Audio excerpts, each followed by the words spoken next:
on se retrouve sur la visio du jeudi, qui est un rendez-vous qu'organise la CAPLIM une fois par mois. Donc, la CAPLIM, c'est un dispositif qui existe depuis un peu plus d'un an et qui a été souhaité et financé par l'ARS et qui est au service des libéraux et du premier recours en général. Et il y a plusieurs missions. Il y a une mission, oui, c'est ça. on fait de la formation, on fait de l'appui en ingénierie de projet sur par exemple, on a travaillé sur la CPTS du Sud, on peut travailler sur des exercices coordonnés ou donner un coup de main à des professionnels qui s'installeraient. Mais aussi, on a trouvé intéressant de faire circuler de l'information sur l'offre de soins sur Mayotte parce que, en fait, partant du constat que tous les professionnels n'étaient pas nécessairement informés de tout ce qui pouvait exister sur le territoire et surtout comment les solliciter, comment solliciter ces ressources de manière opérationnelle. Et du coup, c'est pour ça qu'on a mis en place les visios du jeudi. C'est pour pouvoir apporter de l'information. Et donc, il y a plusieurs angles. Ça peut être soit de mieux, donc, comme je disais, mieux connaître une offre de soins, donc présenter un opérateur qui propose une offre en addicto, la Croix-Rouge qui propose un SIAD, des réponses pour la parentalité. Enfin, voilà. Qu'est-ce qui existe et comment solliciter? Et puis aussi de mettre en avant des initiatives qui sont prises par les professionnels de premier recours sur Mayotte. C'était l'occasion, enfin, c'était notamment la réunion de la dernière fois là, du mois de juin, où on a présenté la MSP du Lagon, donc un exemple d'exercice coordonné structuré sur Mayotte et permettant de voir comment ça a émergé, qu'est-ce que ça a permis de produire, quelles ont été les difficultés rencontrées, et puis comment est-ce que l'équipe a pu les dépasser, quoi. Donc c'est ça un peu l'idée. Et puis on souhaiterait aussi que ce soit un lieu d'échange entre les professionnels du premier recours progressivement et que puisse y avoir des discussions lors de ces réunions. Alors, on a trouvé aussi, donc cette vidéo, elle est enregistrée parce que, en fait, ça permet à des professionnels qui n'auraient pas pu se libérer sur le rendez-vous du jeudi 18h30, de pouvoir revisionner la vidéo et de pouvoir quand même avoir l'information qui a été diffusée lors de cet échange. Et donc, du coup, voilà. Et l'idée, c'est que ça ne prenne pas plus d'une heure maximum. Que ça ne prenne pas plus d'une heure maximum pour pas après une journée de travail et que les gens puissent quand même se reposer. Voilà. Du coup, aujourd'hui, le sujet qui est proposé, c'est la présentation du Centre régional de coordination des dépistages du cancer de Mayotte, qui a pour mission, mais donc je vais laisser la parole à Madame Maria Chevolot, qui a pour vocation de structurer les dépistages du cancer. Et donc là, on est bien sur un sujet qui concerne au premier niveau, les professionnels de premier recours, les médecins, les infirmiers, etc., les sages-femmes, etc. Donc, Madame Chevolot, je vous laisse la parole. Et puis, bonsoir à tout le monde. Et donc, je me présente, je suis Madame Chevolot Maria, sage-femme coordinatrice au sein du CRCDC de Mayotte, anciennement REDECA, mais on en parlera un petit peu dans la présentation. Et je voulais juste excuser notre médecin coordinateur, Madame Soubieros, qui a eu un problème de connexion. Du coup, elle devait assurer un petit peu la présentation ou les questions-réponses, mais elle a eu un empêchement dû au réseau ce soir. Voilà. Donc, comme je vous disais, donc le CRCDC, c'est quelque chose de nouveau qui existe en fait depuis octobre, depuis 2021. En fait, si vous voulez, le CRCDC était anciennement donc REDECA. REDECA qui était une association de loi 1901 Alors, je ne sais pas si on peut passer au fur et à mesure les diapos, non? Oui, oui, oui. Ben, dites-moi et je passe à la suivante. Ouais. Oui, d'accord. Donc, le loi d'association 1901 et qui avait pour but, en fait, d'informer la population. Donc, la promotion et l'organisation de la gestion des programmes de dépistage à travers un camion itinérant, améliorer le parcours de soins des patientes et la mise en œuvre de dépistage organisé du cancer du col de l'utérus. Donc, donc c'était une structure en fait qui était au départ au sein du département. Et le CRCDC est donc une structure qui a une dimension un peu plus qui est complètement régionale et qui au niveau de tout ce qui est promotion et mission, c'est vraiment le centre de coordination des dépistages de cancer de Mayotte. Donc, on travaille avec d'autres centres CRCDC départementaux et nationaux. Et donc, la mission principale mise en place par le ministère de la Santé, c'est le programme de dépistage organisé des cancers du col de l'utérus, cancer du sein et cancer colorectal qui n'est pas encore en place à Mayotte, mais qui le sera certainement à partir de la fin d'année. Donc, au niveau donc les missions du CRCDC, c'est vraiment harmoniser les programmes de dépistage, la relation avec la population, avec une information, des invitations et des relances, c'est-à-dire comme ça se fait en métropole.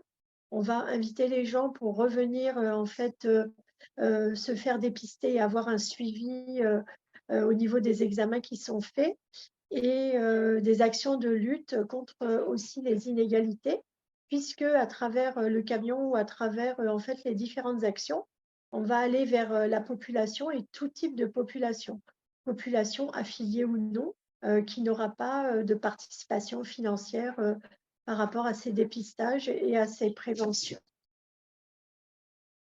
Ensuite, donc la relation avec les professionnels de santé. Donc, on a on a pour mission d'informer, mobiliser et former les professionnels de santé et aussi donc gérer le système d'informatique du dépistage. Donc, en fait, on a un logiciel qui va intégrer en fait les données et on a une mise à jour des fichiers et comment dire, tout ce qui est examen, suivi et résultats, tout est mis dans notre logiciel et ce qui nous permet en fait d'avoir un suivi des patients et de pouvoir informer les professionnels et de faire un travail de lien aussi avec l'hôpital quand il y a des pathologies ou d'organiser en fait des examens complémentaires avec l'hôpital ou aussi le cabinet de radiologie privé qui pour l'instant, par exemple, en matière de cancer du sein, est le seul à pratiquer la mammographie de dépistage. Donc, ensuite, donc évidemment, on va valoriser toutes les données et on va pouvoir avoir un petit programme, assurer la qualité du dispositif avec une organisation à travers différents programmes et contribuer à l'évolution du dispositif à travers la coordination et l'expérimentation et l'innovation des techniques et des scientifiques et organisationnels. Donc, je pense qu'on peut passer à la diapositive suivante. Alors, en matière de dépistage du cancer du col de l'utérus, la population cible au sein des CRCDC, donc c'est-à-dire CRCDC départementaux et régionaux, en fait, la population, elle est de 25 à 65 ans. Donc ça, c'est suite aux recommandations de l'HAS. Ensuite, donc les patientes entre 25 et 29 ans, elles vont avoir un frottis avec un suivi tous les 3 ans. C'est-à-dire que, par exemple, pour être très concrète, si on fait un premier frottis en 2023, le frottis d'après se fait en 2024 et ensuite 3 ans après. Euh, et à partir de 30 à 65 ans, on rajoute le test du HPV tous les 5 ans. Alors pourquoi à partir de 30 ans? C'est parce qu'on estime que comme le HPV est une, maladie sexuellement transmissible, il met très, très, longtemps à s'exprimer, au sein du corps et du coup, en fait, comme, comment dire? Les patientes, qui ont eu leur premier rapport, si on l'estime à peu près à 15 ans, on va dire que le HPV va se manifester au bout d'une quinzaine d'années en moyenne. Donc, c'est pour ça qu'on commence à partir de 30 ans et jusqu'à 65 ans. Et ce qui nous permet, en fait, à la différence des frottis, de faire, de faire ce test tous les 5 ans, puisque, en fait, si ce test est négatif au niveau de l'HPV, cela suppose que, en fait, les cellules n'ont pas subi de lésions cancéreuses et du coup, en fait, on estime que, on est tranquille pendant 5 ans, par rapport aux cellules. Par contre, si toutefois il y avait un HPV positif, c'est-à-dire qu'il y a plusieurs types d'HPV, il y en a au moins, une cinquantaine. L'HPV 18 et l'HPV 16 sont les plus oncogènes et là, en fait, si toutefois, le frottis présente un HPV positif, on va faire, en fait, un frottis, réflexe pour voir au niveau de la cellule, au niveau de la cytologie, si, il y a un grade, si la cellule est atteinte et à quel grade elle est, au niveau du cancer, en fonction du type, de comment dire? D'atteinte de cellules. Ça peut être soit un ascus, alors, soit un LSIL ou un HSIL et du coup, en fait, ce sont des lésions, de haut ou bas grade et en fonction, si on a une association d'un HPV positif avec une lésion de haut grade, eh bien, on va proposer la colposcopie plus ou moins la biopsie. Et si on a une lésion de bas grade avec un HPV positif, on peut se donner une année pour voir un peu s'il y a un impact, s'il y a une évolution au niveau de l'impact de la cellule. Voilà, donc c'est une prise en charge à 100%. Les patientes n'avancent rien, il n'y a même pas besoin de présenter ni la carte vitale. On fait juste quand on enregistre les données pour celles qui l'ont. Mais sinon, tout est pris en charge à 100%, même pour les non-affiliés. En 2022, il y a eu 6000 frottis de réalisés. Dans le rapport d'activité, on a même rectifié, on est à 7800 frottis en fait. D'accord. Et Et est-ce qu'on sait, par exemple, si on est sur une augmentation forte par rapport aux années précédentes?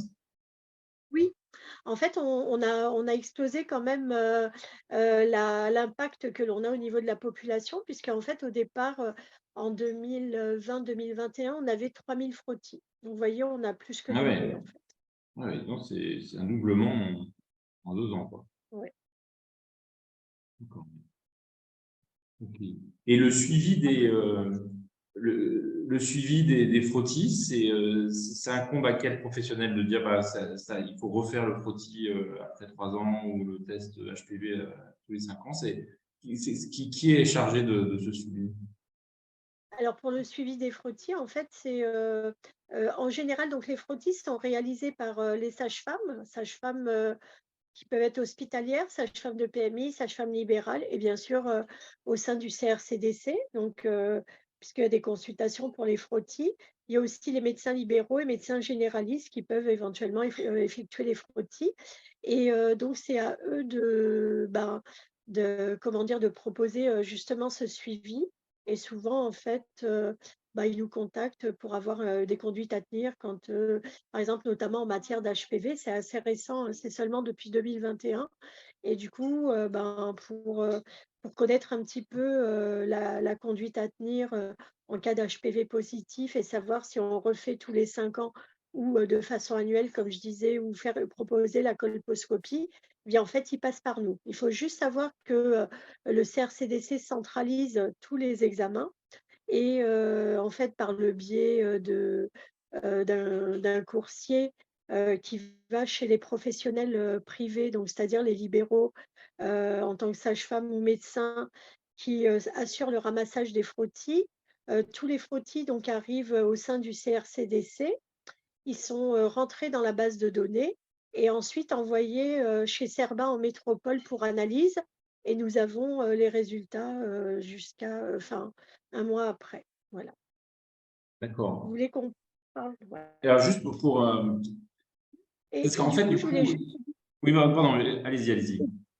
excusez-moi, je voulais juste dire que, depuis peu, donc ça veut dire depuis, avril, nous avons, une sage-femme en fait, qui est, aussi, au CHM et au sein du CRCDC, donc c'est madame Vanille et elle, elle assure aussi, tout ce qui est, suivi, des frottis, pathologiques, l'organisation, des consultations de colposcopie et tout ce qui est, résultats, de biopsie et éventuellement les consultations pour les annonces de conisation, c'est-à-dire quand il y a une colposcopie ou une biopsie qui est comment dire, qui n'est pas bonne. Du coup, si on doit faire une conisation, c'est elle qui assure ce suivi-là aussi. D'accord. Et, et je reviens un petit peu sur le suivi parce que ça se déroule quand même bah, c'est un suivi sur plusieurs années. Euh, si les patientes en fait changent de professionnel de santé, du coup, est-ce qu'il y a moyen est-ce que c'est des informations qui sont centralisées quelque part pour pouvoir prendre le relais ou comment ça se passe dans ces cas-là, quoi?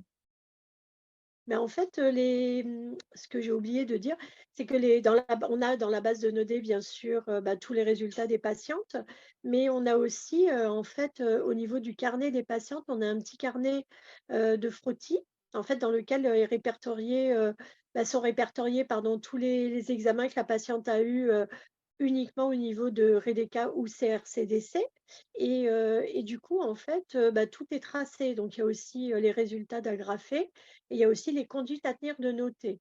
Donc si la patiente, par exemple, change de professionnel ou si elle vient, puisqu'il y a des consultations donc chez les libéraux, chez, au sein du CRCDC, à Mamoudzou, on en parlera tout à l'heure et aussi dans notre camion itinérant.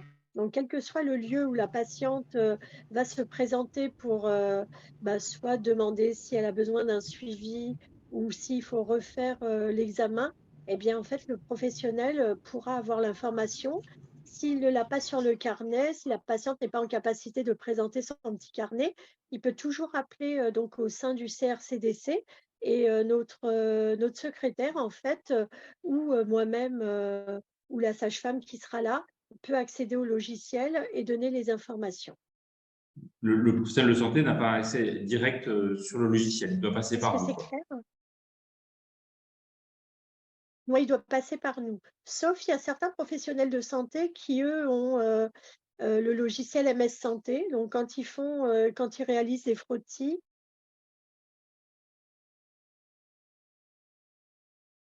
eux, ils ont parfois en amont, un peu plus tôt que nous, le résultat. Ok, d'accord. Alors, juste une chose importante, quand les patientes, en fait, puisqu'on parle du suivi des frottis, quand les patientes ont fait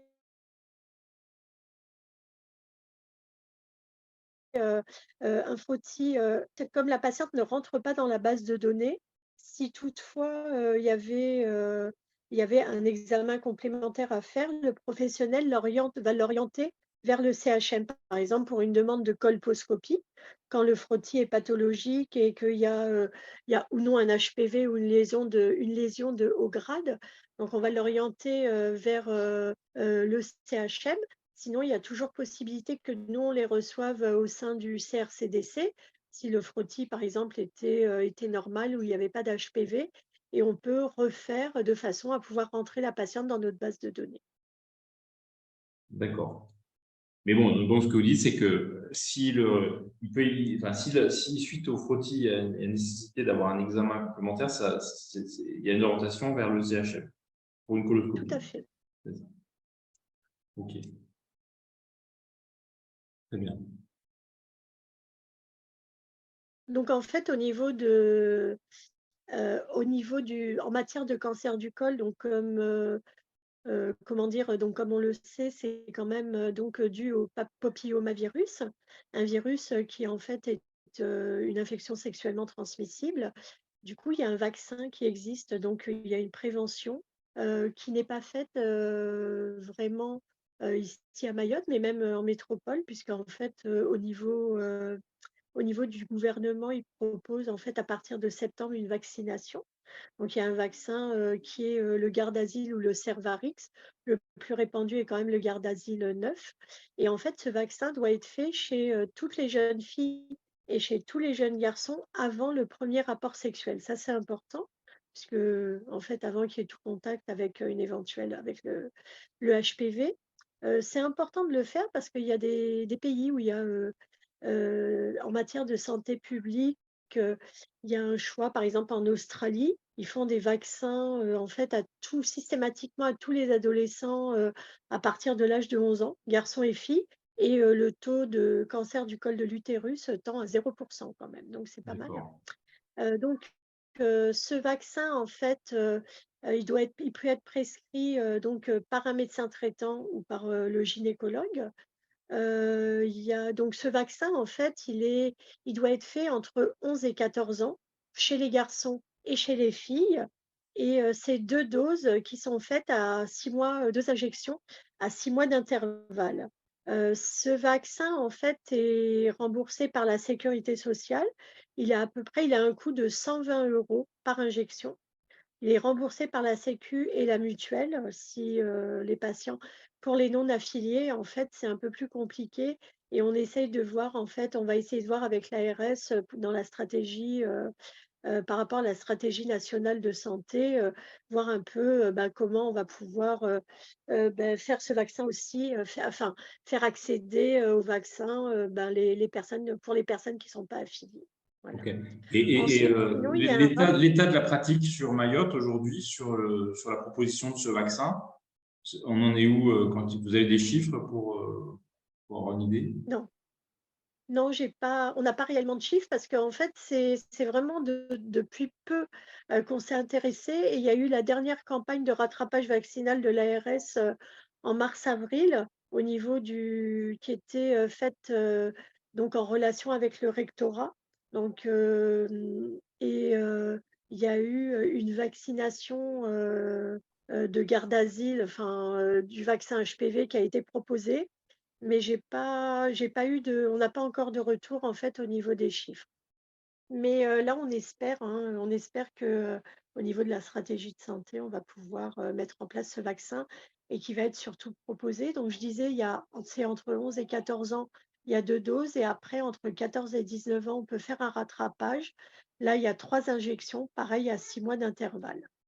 Alors D'accord. les vaccinations peuvent se faire, donc soit à la pharmacie, soit par le médecin, soit par la sage-femme, soit un infirmier, sur prescription bien sûr.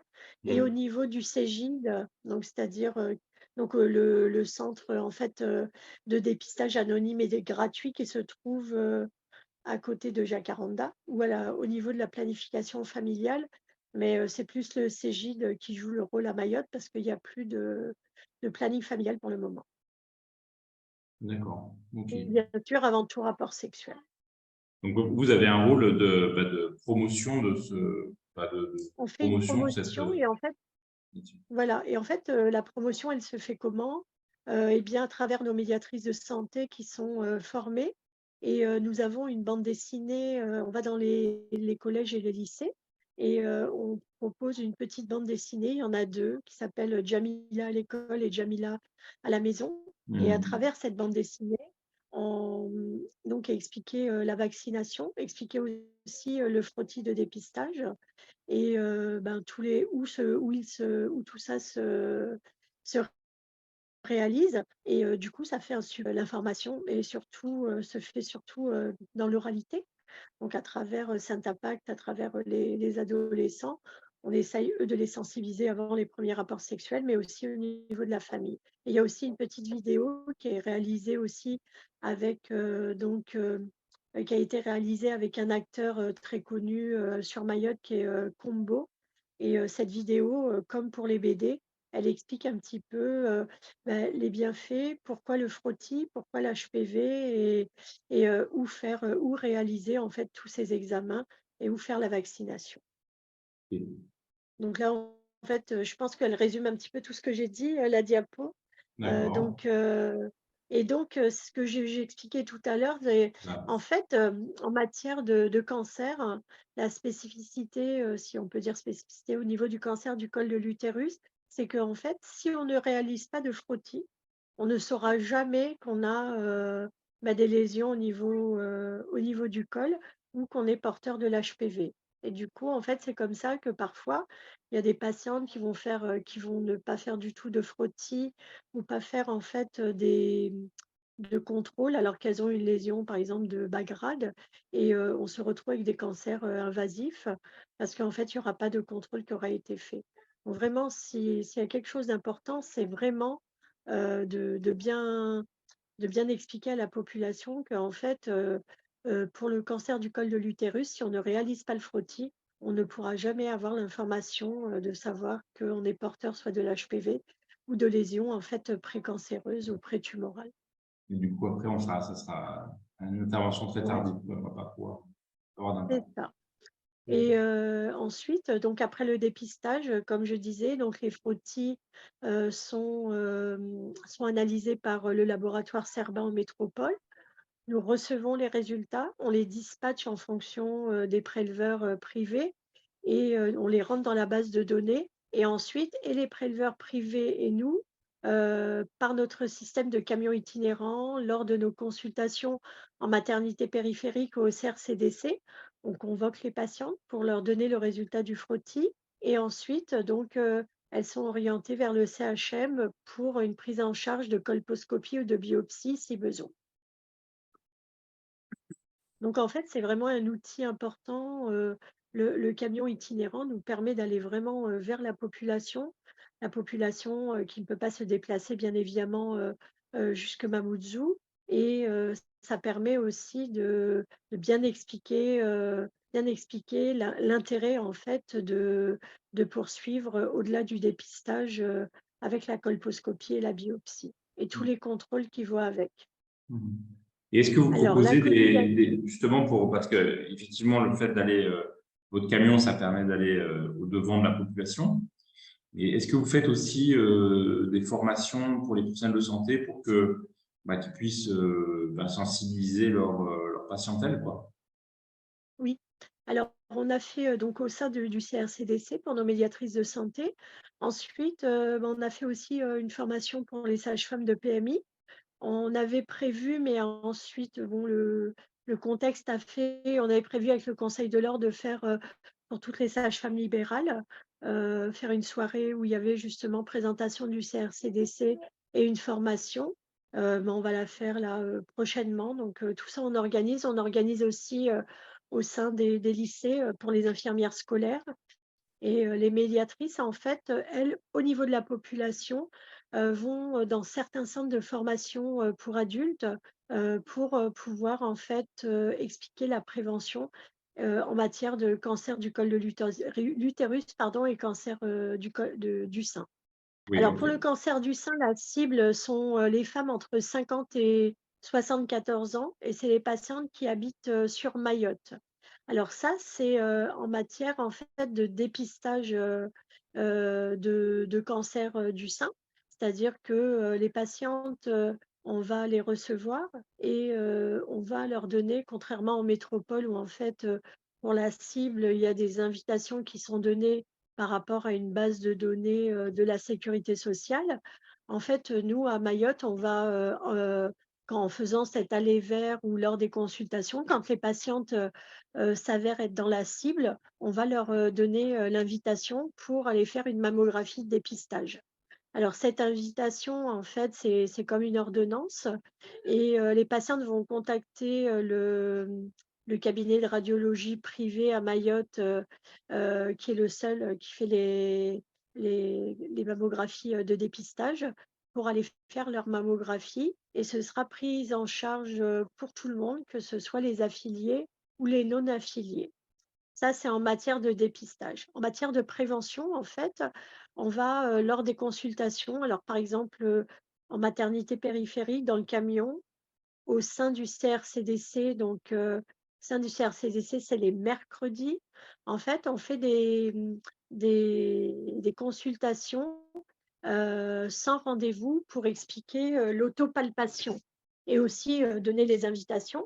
Et pour les patientes en dehors de la cible, c'est-à-dire à partir de 20 ans. Et on va leur expliquer en fait l'autopalpation et en même temps, en fait, on va essayer de faire un repérage pour voir s'il n'y a pas des lésions ou des nodules.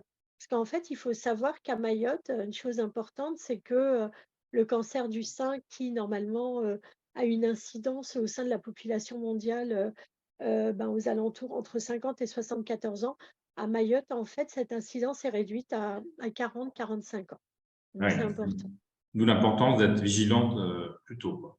C'est ça. Et c'est important aussi, comme on a une population très jeune sur Mayotte, de justement d'avoir un impact sur les jeunes filles, les femmes qui ont moins de 50 ans pour pouvoir en fait les sensibiliser à tout ça et peut-être les orienter en amont si toutefois il y avait un diagnostic, enfin un pseudo-diagnostic pour affiner le diagnostic, les orienter au CHM ou donc en consultation d'onco-gynécologie. Ok. Donc, au sein du camion, en fait, et lors des consultations, les sages-femmes qui font les consultations peuvent, en fait, directement solliciter l'hôpital, le secrétariat d'onco-gynécologie pour pouvoir, avoir, un rendez-vous pour la patiente. Et nos sages-femmes, libérales ou certains médecins, généralistes, parfois nous contactent ou nous envoient via mail, ben, les coordonnées de patientes pour qui ils ont un doute et à orienter à l'hôpital et nous on se charge de prendre les rendez-vous. D'accord. Oui, c'est parce que quand vous faites, par exemple, quand une patiente est vue, quand quelqu'un est vu par le camion, pour faire, Oui. est-ce que, comment est-ce que si la personne est suivie par un médecin traitant, est-ce qu'il y a un lien, enfin, quel lien est fait avec le médecin traitant? Alors, si elle est suivie, par le camion, en fait, la sage-femme qui est présente va, m'envoyer un mail à moi et enfin, pardon, envoyer un mail à l'oncogynéco et en copie à moi et si jamais il y a un médecin traitant, en fait, elle nous donne le nom du médecin traitant et on prévient aussi le médecin traitant Ok. et Comme tout ça, est il peut le inscrit faire. dans le carnet de la patiente. Voilà. Ok. Ok. Comme ça, il peut être vigilant et Voilà, c'est voir ça, s'il parce y a que lui, eu, ils sont chargés il peut faire le suivi, quoi, c'est au ça. long cours, quoi. Mmh. Ok. Alors, il faut savoir en fait que sur Mayotte, le CRCDC, c'est quelque chose de récent et la stratégie et la mise en place du dépistage organisé par rapport au cancer du sein, donc elle est vraiment récente, elle est seulement depuis le mois d'octobre 2022. Ah oui.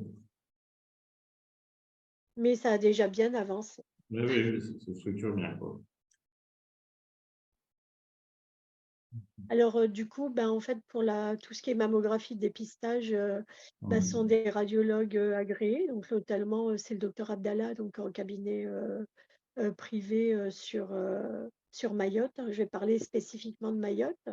Il va réaliser la mammographie et faire une première lecture. Donc, mammographie de dépistage ou une mammographie de contrôle si toutefois il y avait quelque chose de suspecté antérieurement à la cible. Et ensuite, il y a une deuxième lecture qui est faite et on compare les deux lectures et ensuite la patiente va voir le médecin pour une conduite à tenir. Si toutefois il y avait quelque chose d'important, les radiologues en fait contactent les patientes et leur demandent de prendre rendez-vous directement au CHM. Où les patientes viennent nous voir et on voit directement avec le secrétariat d'oncogynécologie. D'accord. Alors, il faut savoir que la deuxième lecture, elle se fait, pour le moment, le docteur Abdallah était organisé, il le faisait avec la métropole, mais bientôt au sein du CRCDC, on est en train de voir un petit peu comment va se réaliser la deuxième lecture, si on va faire des missions avec des médecins qui viendront faire les deuxièmes lectures et s'équiper d'un mammoscope, en fait, pour faire la deuxième lecture. Ok. Et du coup, en termes de délai, enfin, c'est fluide à partir de. On a le délai au bout de combien de temps? Enfin, les résultats au bout de combien de temps? Bah, en général, quand on donne l'invitation, souvent dans la semaine qui suit, les patientes, elles ont leur rendez-vous. D'accord. Il y a eu, bon, pour être honnête, il y a eu en février, je crois, il y a eu un petit retard de 2 ou 3 semaines parce qu'il y a eu un problème euh, l'appareil était tombé en panne, donc le temps de la réparation. Mais sinon, en général, c'est extrêmement rapide. En général, dans la semaine qui suit, les patientes, elles ont un rendez-vous. D'accord. Ok. Donc, en général, il n'y a pas beaucoup. Bon, bah, c'est important quand même au niveau du cancer du sein parce que c'est un cancer où c'est quand même la première cause de décès chez la femme. Donc, on a 59 000 nouveaux cas par an. Et bon, comme je disais, 80% des cancers se déclarent après 50 ans. C'est pour ça qu'on a cette cible entre 50 et 74 ans. Et on a quand même 12 100 décès par an parce que une fois qu'il est diagnostiqué, en fait, le cancer du sein, si il n'y a pas de prise en charge, on peut avoir une évolution très rapide. Mhm.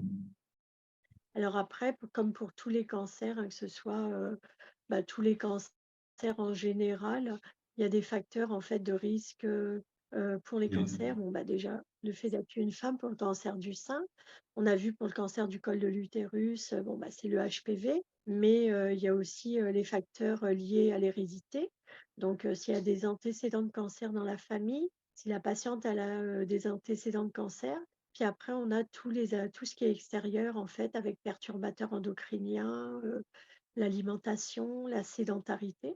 C'est pour ça que c'est extrêmement intéressant. Nous, au réseau, au CRCDC, on travaille en réseau avec Repema et Redia Bilang. Et du coup, au sein de ces réseaux, on a les sages-femmes et qui peuvent expliquer un petit peu, s'assurer aussi de la prévention des IST. Et chez Redia Bilang, les diététiciennes qui peuvent élaborer un programme en fait au niveau nutritionnel. Et on travaille aussi avec le CROSS, hein, qui est un organisme qui s'occupe de tout ce qui est activité sportive, qui propose de l'activité sportive. Et du coup, ça permet en fait de quelque part juguler un petit peu les facteurs de risque, je dirais, externes des Et, cancers, et, c'est-à-dire et, la et vous nutrition. connaissez un peu la part le poids des facteurs comportementaux, quoi, d'alimentation par rapport aux autres? Euh, je l'ai pas en tête là, mais je vous invite en fait éventuellement. Je sais pas si on peut. Il y a notre médecin coordinateur qui éventuellement peut prendre des questions. Oui, oui, ben, ouais, Si- ça peut être intéressant de. En tout cas, parce que moi, je ne savais pas que ces facteurs-là avaient un poids, enfin, Ah si, étaient un facteur de risque. Et un du coup, point c'est vrai que important. ça fait effectivement le lien avec plein d'autres actions de prévention et d'éducation thérapeutique. C'est pour ça. Mais c'est pour ça, en fait, que souvent, quand on associe, quand on fait des actions au sein de la population, notamment quand on faisait avec Redeka et maintenant le CRCDC, on faisait beaucoup de marches. Donc, on associait un coach aussi pour des fitness géants. On associait des diététiciennes, enfin tout le monde, de façon à pouvoir justement lutter contre aussi tout ce qui est maladies cardiovasculaires, sédentarité et augmenter, et puis avoir un autre œil sur l'alimentation en fait, et la qualité de l'alimentation. Ok. Alors après, je pense que vous pourrez mettre en lien l'adresse mail de notre médecin coordinateur. Il y aura toutes les coordonnées en fait, Bien je sûr. crois, à la Oui, fin du oui, parce que diaporama. l'idée, c'est que ce soit aussi opérationnel et que qu'on puisse, si des professionnels de santé souhaitent se mettre en contact directement, qu'ils puissent le faire, quoi. Ça mettra Tout à effectivement. fait, tout à fait. Ok. Alors, du coup, Voilà. là, donc là, c'est ce qu'on a dit. Alors, peut-être, est-ce que vous pouvez, par rapport, nous reparler du coup un peu de ce camion, parce que, Oui. euh, donc effectivement, vous disiez que c'était un camion qui allait vers, mais c'est quoi, en gros, c'est quoi son équipement? où est-ce qu'il va, à quelle fréquence, etc. Alors, l'autre camion, en fait, pour les consultations déjà, donc il y a les consultations au sein du CRCDC, les Mhm. maternités périphériques sur toute l'île avec des jours établis. Par exemple, le lundi, c'est plus au nord et sur Zoumonier ou la bibliothèque de Zoumonier, ça c'est avec le camion. Le mardi, c'est Petite Terre et le centre, donc avec Kahani. En Petite Terre, c'est à l'hôpital de Pamandzi, ou sinon dans des endroits donc, que l'on définit avec nos médiatrices. Le mercredi, c'est Grand Mamoudzou. Et le jeudi, c'est plus le sud, donc à la maternité de Ramadoudou ou dans des endroits au niveau du sud. Donc le camion itinérant, c'est un camion qui a été aménagé un peu comme un cabinet de consultation. On y trouve à l'intérieur une table d'examen, du matériel pour réaliser les frottis, tout ce qui est matériel, on va dire, administratif, pour en fait la saisie des données. Et comment dire, donc ce camion, en fait, il va aller donc vers la population de toute l'île à différents endroits. Et donc tous les mois, avec nos médiatrices, on établit des lieux où va aller le camion. Par exemple, cette semaine, c'était, je crois, à Doujani. En fait, on établit en fonction de la région, enfin comment dire? De la localité, de Mayotte, soit au nord, soit au centre, soit au sud. On va, dans différents villages où on pense que, la population, sera plus facile pour elle de se déplacer. Alors, comment on communique sur l'arrivée de ce camion? Soit par notre site Facebook qui est crcdc mayotte.fr, soit en fait par le biais des médias, donc radio ou TV. Et aussi, il faut savoir que toute sage-femme qui est dans le camion, puisque la consultation se fait par les sages-femmes, et le rendu des résultats aussi, puisque dans le camion, on fait aussi le rendu des résultats et le lien avec le CHM. Donc avec la sage-femme, on a un agent de santé, en fait, une médiatrice de santé qui traduit aussi. Et nos consultations se font en général de 13h30 à 16h30 les après-midi. Et les médiatrices de santé, en fait, vont sur le terrain le matin. Par exemple, D'accord.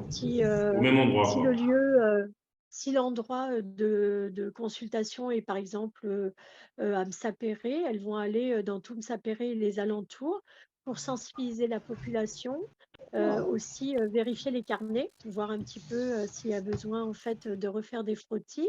Elles appellent aussi les patientes pour venir chercher les résultats au camion. Et elles font ça toute la matinée. Et ensuite, elles sont avec la sage-femme l'après-midi dans le camion. D'accord. Je ne sais pas si c'est clair, si ça répond bien à votre question. Oui, oui, oui, c'est clair. Alors, c'est vrai que je trouve que ce serait la diffusion d'informations, c'est donc il faut que donc c'est sur le site sur le Facebook de la CRDC, on le mettra aussi en même temps que les vidéos, le Facebook de la CRDC. Mais c'est vrai que on peut être aussi, la CAPIM peut être aussi vecteur de cette information pour que les libéraux puissent être informés aussi.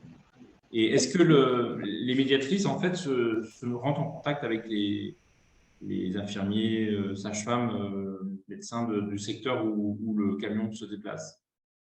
Elles peuvent être, oui, oui, elles peuvent être. Il y a même des sages-femmes de secteur.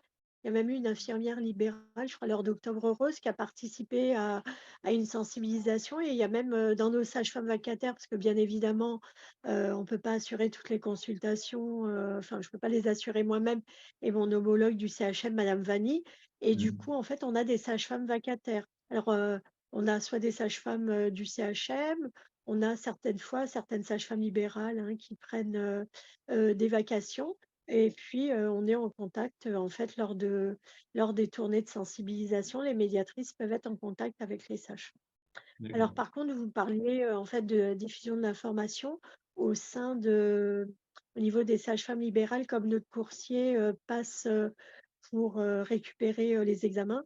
Il donne le planning. On a un Ok. planning annuel qui reste figé pour les maternités périphériques et un planning mensuel et on leur adresse. On l'adresse aussi via mail donc à la coordinatrice de PMI qui diffuse aux sages-femmes de PMI. Donc tout le monde a l'information. Ok, Au niveau du rectorat aussi, et au niveau des associations pour adultes où vont les médiatrices, ils ont aussi les informations. Il faut savoir d'accord. aussi qu'avec le camion, on se déplace aussi dans certaines institutions.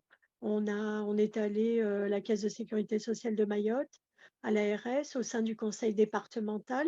Récemment, on a fait EDM aussi. Récemment, le 21 juin, comme c'était le mois de juin est dédié au cancer de l'utérus et juin vert, on a fait une sensibilisation au sein de SFR, de chez SFR, sur à peu près une trentaine de personnes, d'employés de SFR. Est-ce est-ce qu'il y a d'autres points est-ce qu'on a fait le tour de ce que vous vouliez présenter ou est-ce qu'il y a d'autres points? Oui, normalement, oui. Oui, juste en matière de cancer du sein et en matière de cancer du col de l'utérus, dans nos outils aussi, on a des bustes, hein, les bustes de palpation et les bustes en fait D'accord. où on montre en fait comment se fait le frottis à l'aide de spéculum et de brossettes. Et on a en fait des cols, par exemple comment dire, des petites maquettes de cols qui sont pathologiques. Du coup, ça D'accord. peut être assez intéressant quand on fait des formations avec les professionnels, parce qu'en fait, au niveau palpation mammaire, ils peuvent se rendre compte un petit peu déjà expliquer l'autopalpation, mais surtout, parfois, on a tendance à faire un peu en superficiel et pas aller assez en profondeur. Là, ils se rendent compte en fait vraiment que le nodule peut être vraiment très, très profond. Et en matière de cancer du col de l'utérus, ils se rendent compte que il y a pas uniquement, on n'attend pas uniquement le résultat du frottis, mais que si on a une vision d'un col avec une lésion qui est un peu suspecte, on peut orienter directement en amont au niveau D'accord. de l'oncogynéco. Ok, d'accord. Voilà, Merci beaucoup pour le temps de que vous avez rien. consacré à cette Ouais. présentation. Merci aux Merci à vous. participants et puis donc à très bientôt. Merci. À très bientôt. Merci. Au Bonne revoir. soirée. Au revoir. Merci à vous aussi. Au revoir.